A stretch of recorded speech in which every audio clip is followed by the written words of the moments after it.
kalau dikatakan, ngapain marah orang Kristen disebut kafir? Itu bukan soal marah atau tidak marah. Kami orang Kristen berhak untuk menolak ketika dikatakan kafir. Kami orang Kristen berhak untuk mengklarifikasi bahwa kami bukan orang kafir. Ya. Dan kami orang Kristen berhak untuk berargumentasi.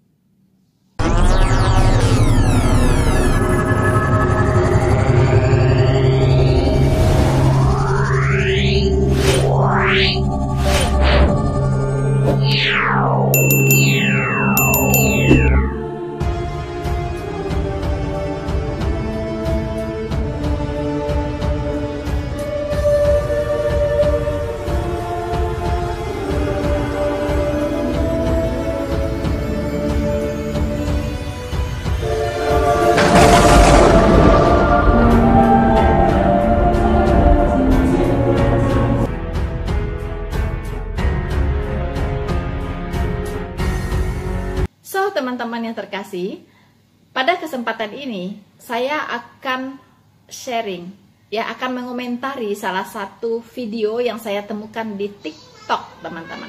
Kita tahu bahwa TikTok ini sekarang dipakai secara luar biasa, ya, macam-macam, ya, yang ada di dalam TikTok ini. Kalau kita tidak pintar-pintar menyaring, itu bisa terhanyut, teman-teman, ya. Nah, saya menemukan sebuah video tentang orang Kristen mengapa marah ketika dikatakan kafir, ya? Mengapa harus marah ketika dikatakan kafir? Begitu. Sementara orang Islam saja yang disebut domba tersesat itu tidak marah, begitu, ya.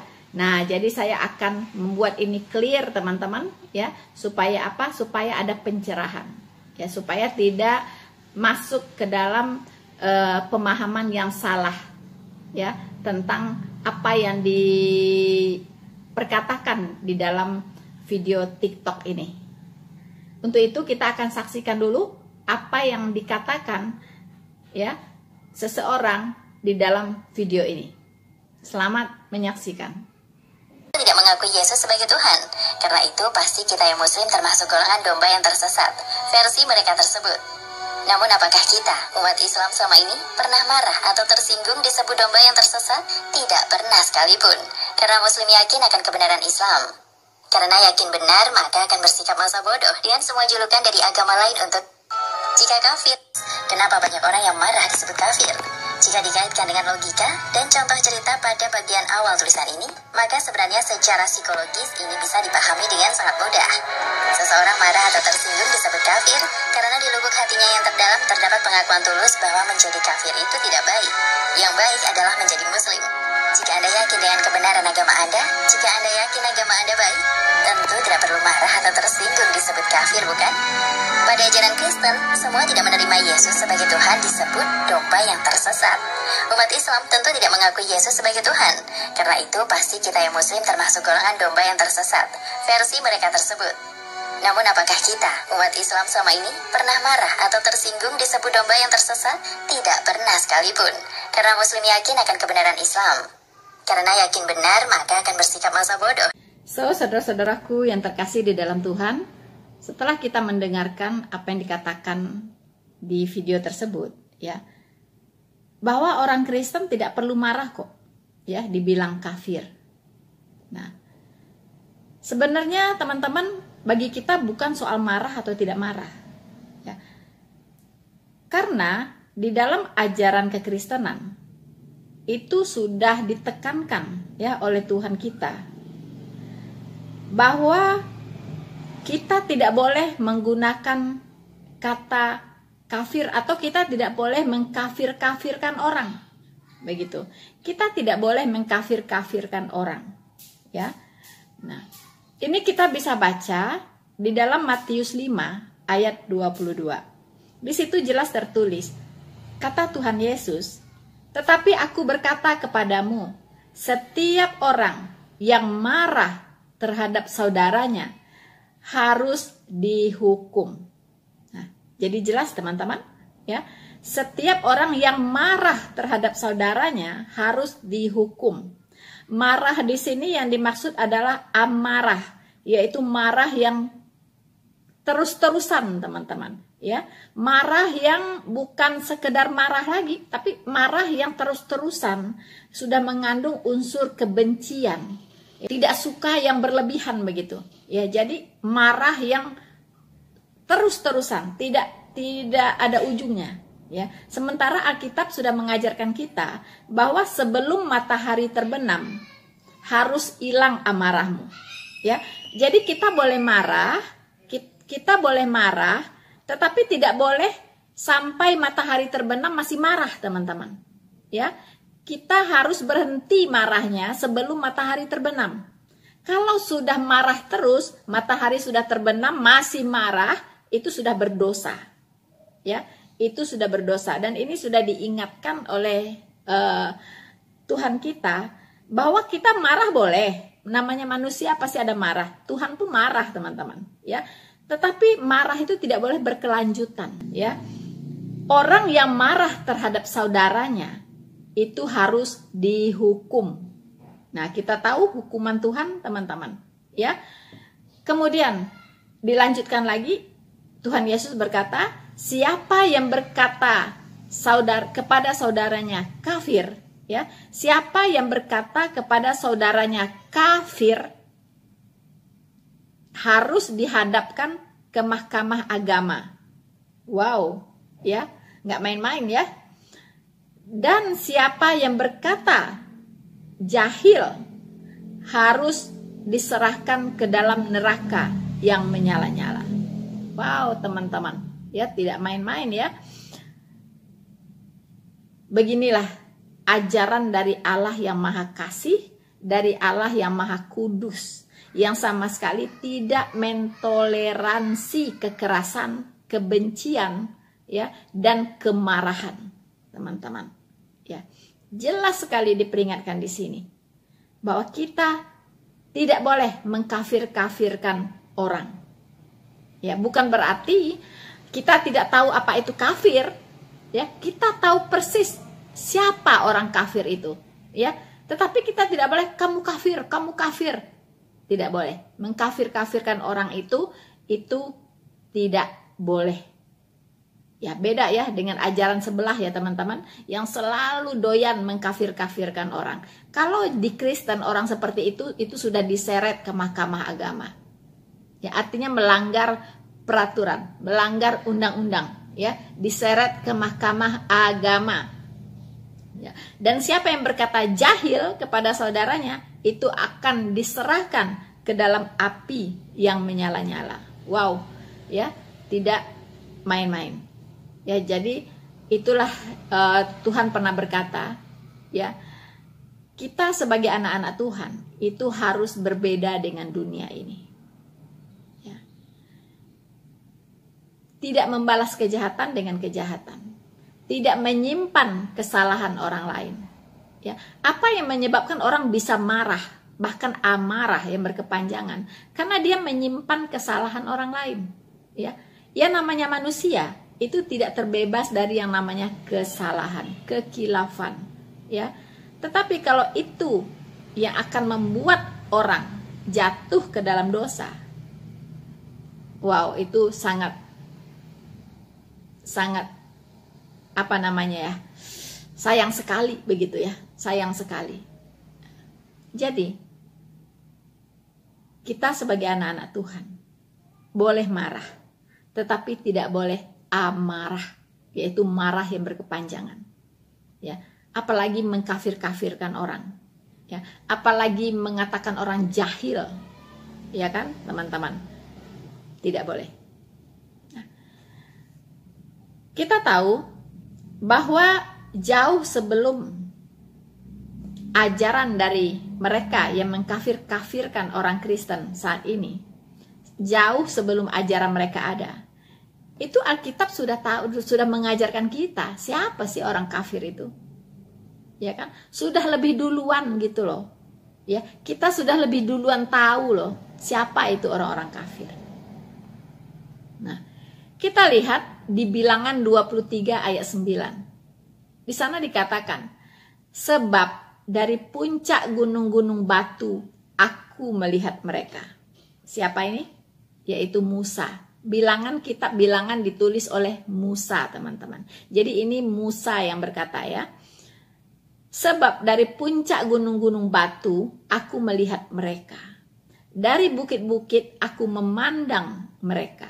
Lihat, suatu bangsa yang diam tersendiri dan tidak mau dihitung di antara bangsa-bangsa kafir. So, apa artinya teman-teman? Apa yang dimaksud? Bangsa mana? Ya, bangsa apa nih yang dimaksud oleh Musa? Yaitu bangsa yang diam tersendiri. Dan bangsa ini tidak mau dihitung di antara bangsa-bangsa kafir. Nah, bangsa ini adalah bangsa Israel. Ya, jadi di dalam perjanjian lama, di luar bangsa Israel itu adalah bangsa kafir. Ya. Mengapa disebut bangsa kafir? Karena di luar bangsa Israel tidak ada yang mengenal Allah yang benar. Tidak ada yang menyembah kepada Allah Jehovah. Satu-satunya bangsa yang menyembah kepada Allah Jehovah, yaitu Allah yang sejati, Allah yang benar, pencipta langit dan bumi, itu hanyalah bangsa Israel. Di luar itu menyembah Baal atau menyembah Allah-Allah asing, Allah-Allah lain atau pagan, macam-macam, teman-teman, ya, agama pagan. Nah, hanya satu-satunya Musa mengatakan bahwa bangsa ini yang diam tersendiri dan tidak mau dihitung di antara bangsa-bangsa kafir. Lalu bagaimana dengan kita, teman-teman? Bagaimana dengan kita orang Kristen? Apakah kita mau dihitung? Ya? Apakah kita mau dihitung di antara bangsa-bangsa kafir? Tentu tidak. Mengapa tidak? Karena kita juga menyembah Allah Jehovah, yaitu Allah yang disembah oleh Abraham, Ishak, dan Yakub. Ya, Allah Jehovah ini, yaitu firman dari Allah Tritunggal, ya, datang ke dunia ini menjadi manusia, dan Dia adalah Yesus Kristus, juru selamat kita, penebus kita. Dan Yesus ini adalah Allah Jehovah. Ya, apa arti kata Yesus? Yesus itu artinya Jehovah yang menyelamatkan. Jehovah yang menyelamatkan. Ya. Jadi kita sebagai orang Kristen juga tidak mau dihitung di antara bangsa-bangsa kafir. Jelas teman-teman, ya, karena kita menyembah Allah yang disembah oleh Abraham, oleh Ishak, oleh Musa, oleh Yakub. Ya, Dialah Tuhan kita, Yesus Kristus. Itulah sebab perjanjian baru dan perjanjian lama itu tidak bisa dipisahkan. Banyak teman-teman muslim itu tidak paham. Seolah-olah orang Kristen merampok kitabnya orang Yahudi, orang Israel.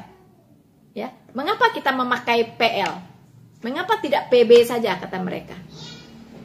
Mereka tidak tahu bahwa PL dan PB itu satu paket.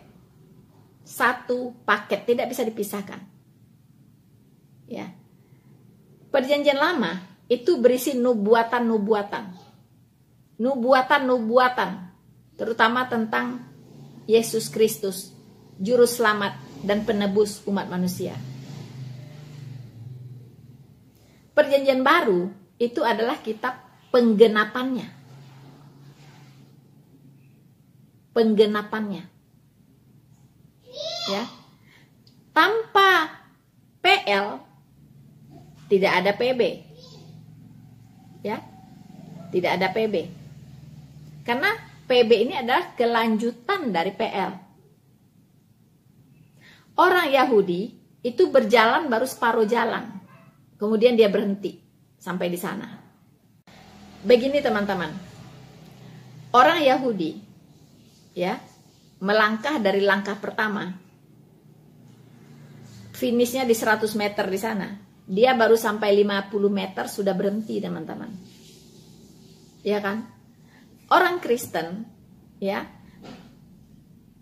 melanjutkan, menyelesaikan langkah ini sampai ke finish di 100 meter. Nah, itu dia. Ya. Jadi nggak bisa sampai 50 meter berhenti. Sama saja tidak mencapai finish. Tidak mencapai garis finish. Baru separuh jalan. Ibarat masakan baru setengah matang, belum matang. Ya, itulah Yahudi, belum matang. Begitu. Ya, jadi dia taunya cuma separuh. Dia tidak tahu seutuhnya. Begitu. Kalau orang Kristen itu memasak tuh sampai matang. Begitu. Berjalan itu sampai garis finish. Itu bedanya, teman-teman. Lalu ada lagi orang yang kebablasan. Ya, sudah sampai garis finish, dia mau jalan terus begitu. Ya kan? Mau jalan terus dia. Nah, kebablasan ada juga, teman-teman. Ada juga yang kebablasan begitu. Ya. Nah, macam-macam. Tapi kita sudah jelas. Umat Kristen berjalan dari garis start sampai ke garis finish final, teman-teman. Tidak nerabas lagi, stop sampai di situ. Selesai. Mulai dari Kejadian 1 pasal 1 sampai Wahyu 22 ayat 21. Selesai. Ya, tidak ada lagi kesananya. Tidak nyambung lagi, tidak kebablasan lagi, nerabas, tidak. Karena kalau nerabas, itu iblis main di sana. Ya, iblis main di situ. Begitu. Kalau nanggung, iblis juga main di situ. Baru separuh perjalanan selesai, itu iblis juga main di situ. Ya. Tapi kalau kita dari mulai start sampai finish kita jalanin, iblis tidak punya kesempatan. Begitu ya, teman-teman. Nah, saudara-saudaraku yang terkasih di dalam Tuhan, jadi jelas kita tidak mau dihitung sebagai bangsa kafir. Karena kita tahu siapa yang kita sembah. Kita tahu kepada siapa kita berbakti. Kita tahu kepada siapa kita akan kembali. Dan kita tahu siapa yang memelihara hidup kita saat ini. Ya. Nah, teman-teman, jadi kalau dikatakan, ngapain marah orang Kristen disebut kafir? Itu bukan soal marah atau tidak marah. Kami orang Kristen berhak untuk menolak ketika dikatakan kafir. Kami orang Kristen berhak untuk mengklarifikasi bahwa kami bukan orang kafir. Ya. Dan kami orang Kristen berhak untuk berargumentasi siapa sebenarnya yang kafir. Tentunya menurut Alkitab, bukan menurut kitab lain. Ya. Menurut Alkitab sendiri. Menurut Taurat, menurut Zabur, dan menurut Injil. Bukan menurut yang di luar itu. Begitu, teman-teman. Ya. Nah. Lalu tadi dikatakan bahwa kami saja, katanya, orang Muslim kami saja disebut dengan domba yang tersesat. Kami tidak marah. Dia katakan begitu ya. Karena kami tahu siapa yang kami sembah. Kami yakin dengan iman kami. Makanya kami tidak marah. Disebut domba yang tersesat oleh orang Kristen. Begitu. Wow. Ini harus saya luruskan. Ya, Anda ini. Anda harus tahu. Apa artinya domba? Ya. Apa artinya domba? Siapa yang termasuk kawanan domba di dalam Alkitab? Ya, Siapa yang termasuk kawanan domba di dalam Alkitab? Memang Allah sendiri memberikan sebutan untuk umatnya, ya, yaitu untuk orang-orang yang menyembah Dia dengan sebutan domba, domba gembalaannya, ya, domba gembalaannya. Nah, untuk orang-orang yang tidak mengenal Allah, ya, dan tidak menyembah kepada Allah Yehova, itu dibedakan oleh Allah sendiri. Mereka disebut bukan domba, tetapi kambing. Kambing. Ya. Nah, domba yang tersesat itu tidak diarahkan kepada bangsa lain di luar bangsa Israel. Ya. Karena bangsa Israel ini disebut domba juga, domba Allah. Karena dia adalah gembalaan dari Allah Yehova. Begitu, ya. Jadi domba yang tersesat itu bukan diarahkan kepada muslim, bukan, ya. Atau orang-orang yang tidak percaya kepada Yesus, bukan, ya. Itu semua kambing, bukan domba. Kambing, ya. Domba itu adalah umat gembalaan Allah sendiri, yaitu Yahudi dan Kristen. Mari kita lihat apa kata Alkitab. Saudara-saudaraku yang terkasih, kita bisa lihat di Mazmur 119 ayat 176. Ini di Perjanjian Lama, teman-teman, ya. Mazmur ditulis oleh Daud. Daud berkata, karena Daud ini pernah jatuh ke dalam dosa, ya teman-teman, ya. Dia pernah jatuh ke dalam dosa. Daud berkata, aku sesat seperti domba yang hilang. Ya, aku sesat seperti domba yang hilang. Carilah hambamu ini, sebab perintah-perintahmu tidak kulupakan. Ya, jadi Daud itu pernah jatuh ke dalam dosa, teman-teman. Dia merebut istri orang, yaitu seorang wanita yang sangat cantik, Batsheba. Ya, dia merebut istri orang, ya kan? Kemudian tidak itu saja, dia pernah ditiduri oleh dua putrinya. Ya, teman-teman, ya. Itulah Daud. Ya, tapi dia pernah tersesat ini, dia masih ingat perintah-perintah Allah. Makanya ketika dia sadar, menyadari akan dosa-dosanya, ketika dia mau bertobat kembali, ya, ketika dia mau datang kepada Tuhan, ya, dan mengaku sebagai orang berdosa, dia berkata, aku sesat seperti domba yang hilang. Ya, carilah hambamu ini, sebab perintah-perintahmu tidak kulupakan. Nah, itulah pentingnya, teman-teman, ketika kita mengenal kebenaran, kita tahu firman Tuhan. Sewaktu-waktu kita jatuh ke dalam dosa, maka firman Tuhan itu yang akan menegur kita, yang akan mengingatkan kita.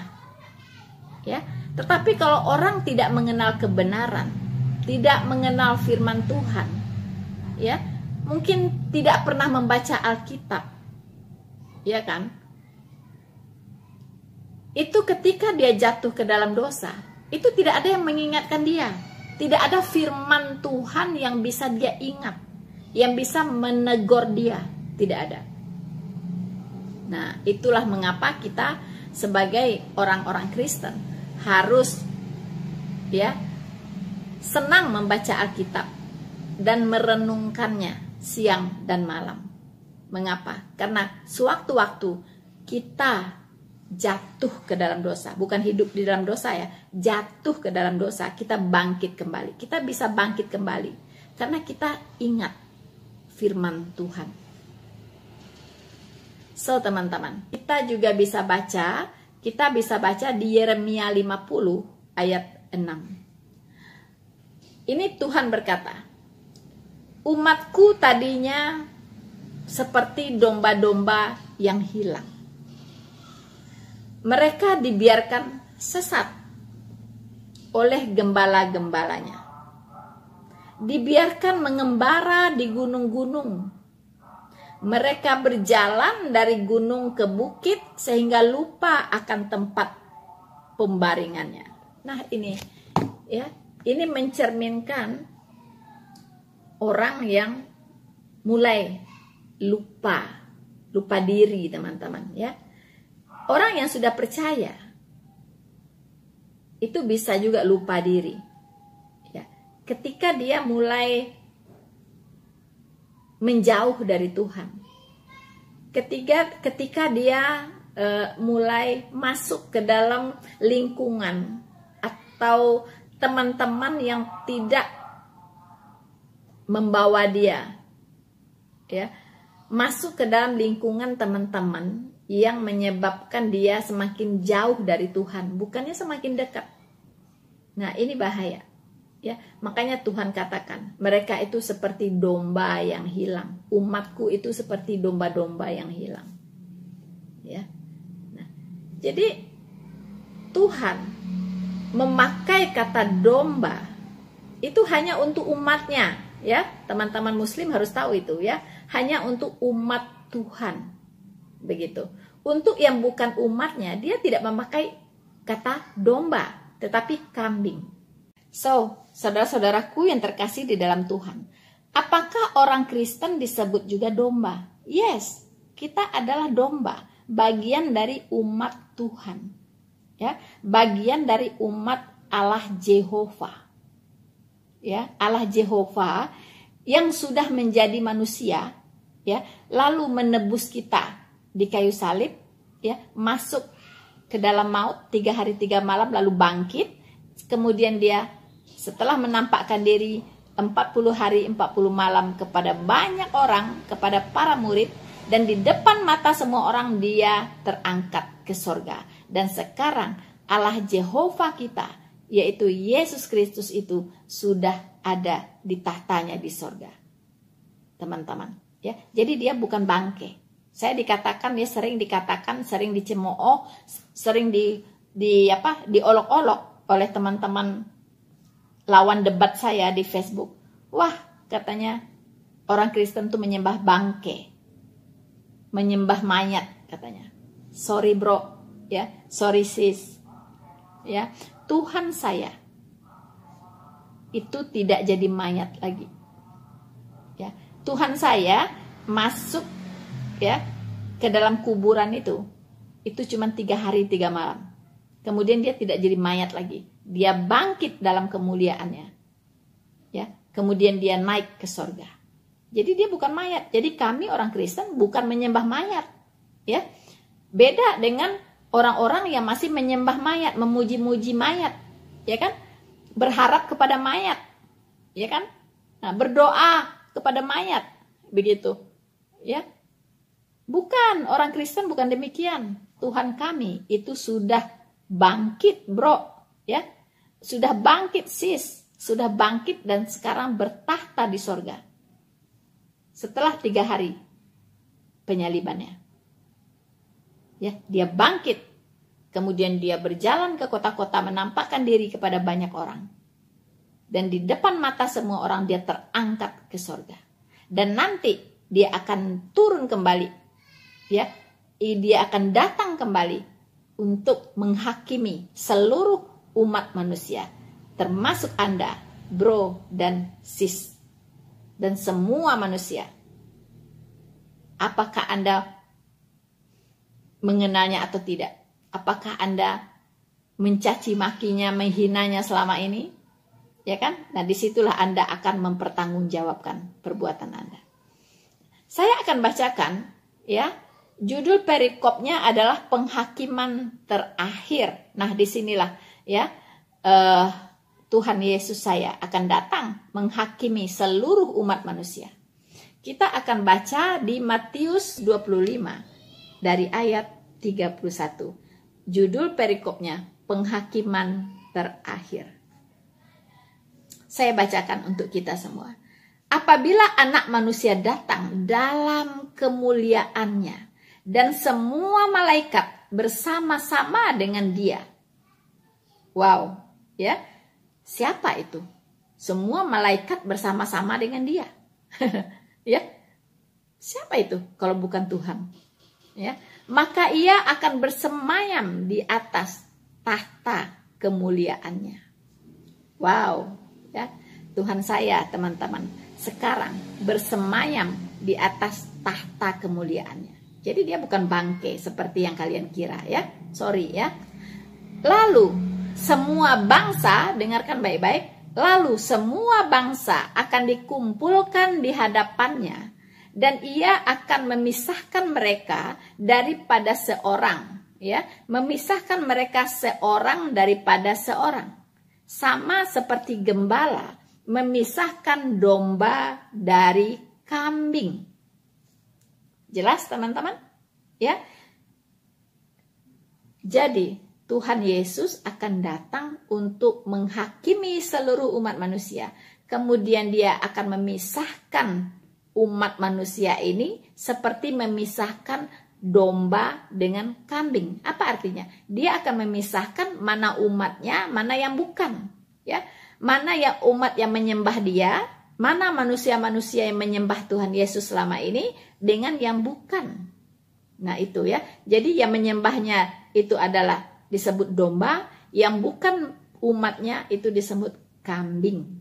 Jelas sampai di sini, teman-teman? Kita lanjut. Dan ia akan menempatkan domba-domba di sebelah kanannya dan kambing-kambing di sebelah kirinya. Ya, jadi ia akan menempatkan domba-domba di sebelah kanannya dan kambing-kambing di sebelah kirinya. Oke?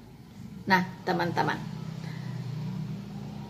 Dan raja itu akan berkata kepada mereka yang di sebelah kanannya, berarti kepada domba-domba itu, "Hai kamu yang diberkati oleh Bapakku, terimalah kerajaan yang telah disediakan bagimu sejak dunia dijadikan." Wow, puji Tuhan ya.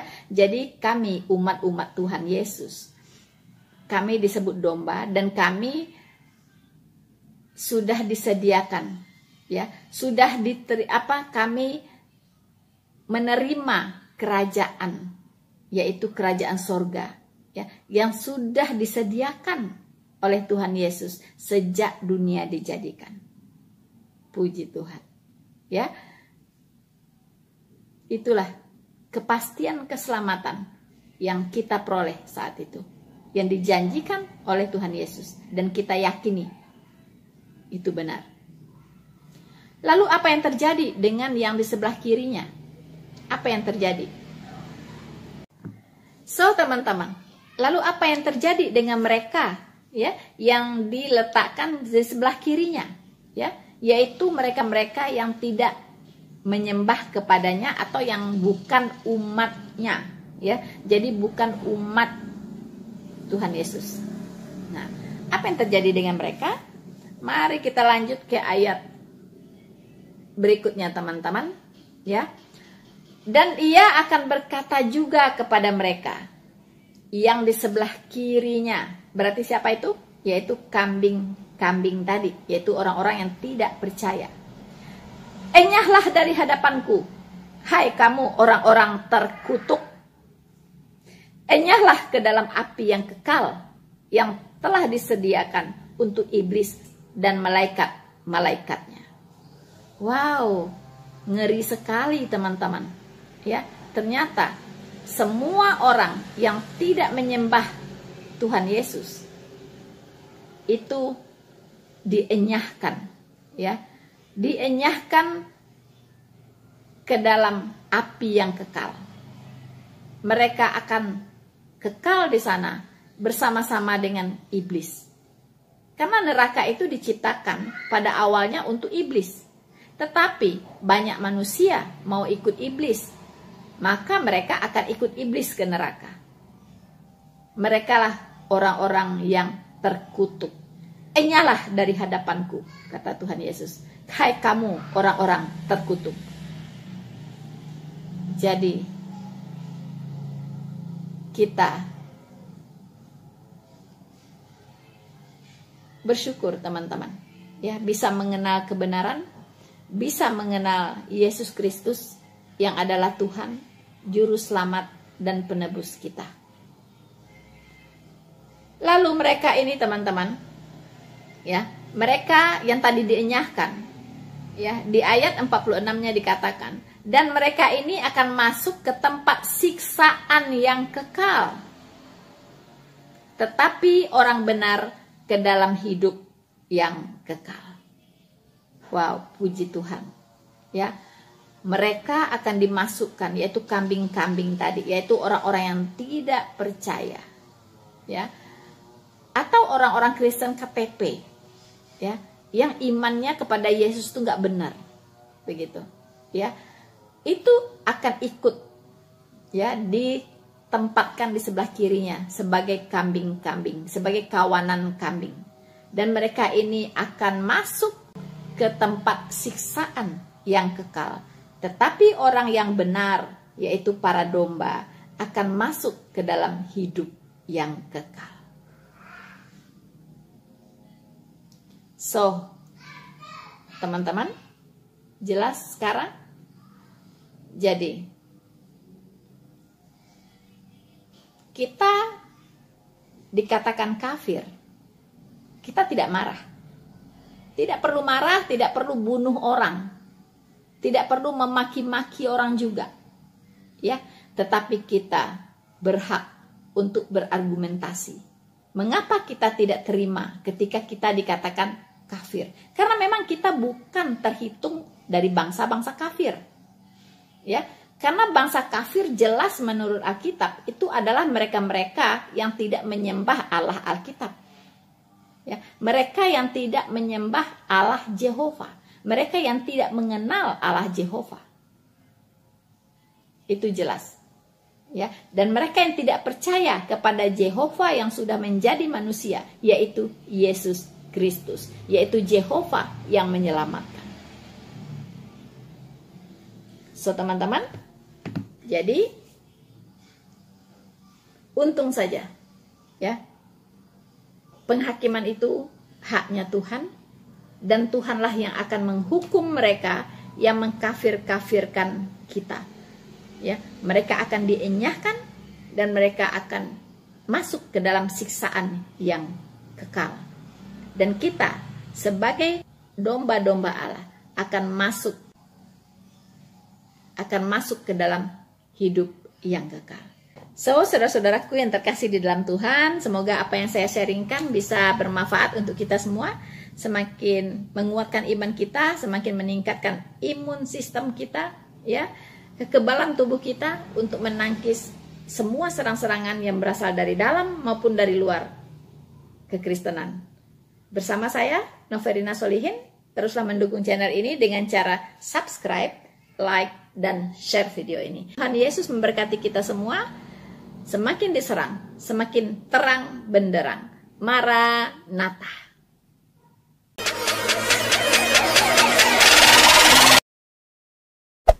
Hey there. Subscribe to my channel. And also press this bell icon.